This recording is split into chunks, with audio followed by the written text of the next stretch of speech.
This nest box belongs to a pair of Kimberly rock monitors that I've had, I don't know, maybe something like maybe 3 months or something, give or take.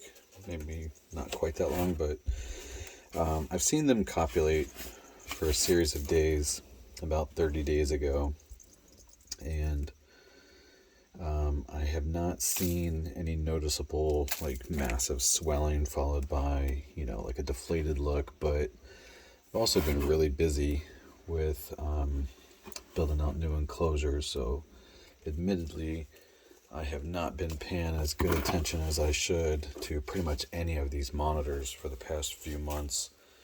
And as a result, I have missed a few clutches, as I've discussed in previous videos if you've seen.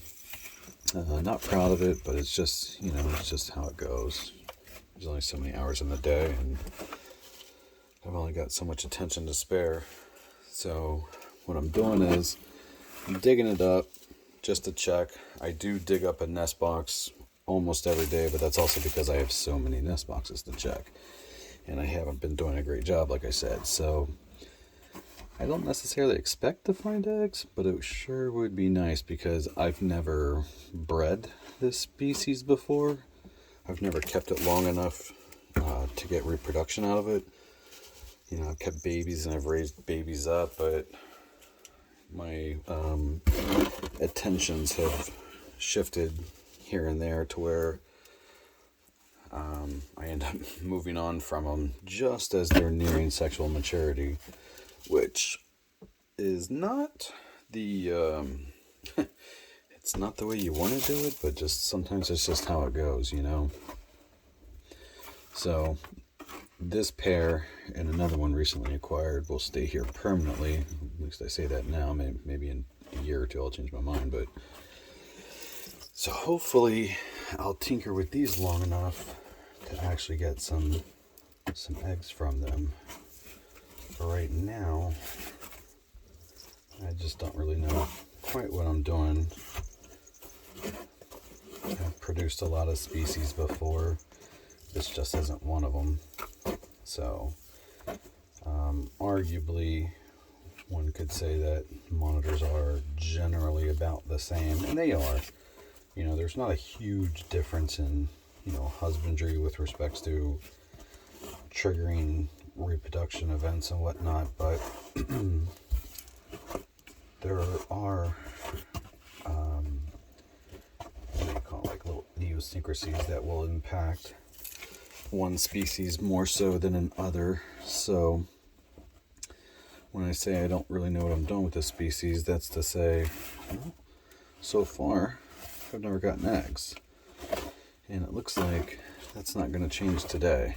So all that copulation before, I need to figure out why it didn't translate into eggs.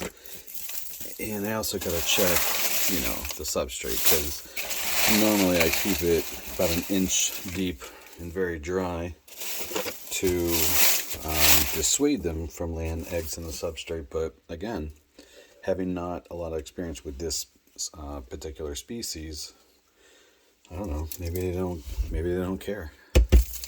So I'm gonna fill this back in. I'm gonna root around the enclosure a little bit, but for now, it looks like I've got some work to do. They're great. I just gotta keep fattening them up and get them going. Because right now I'm just not supporting them apparently the way they need to. And I think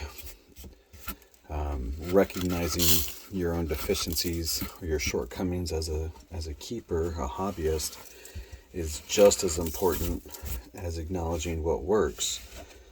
Because quite frankly, if you're arrogant and you're stubborn, you're going to be stuck in a cycle that is going to be a little discouraging. So I'm going to have to open up my mind a little bit, pay a little better attention, and hopefully get some babies in the future. We'll see. Stay tuned.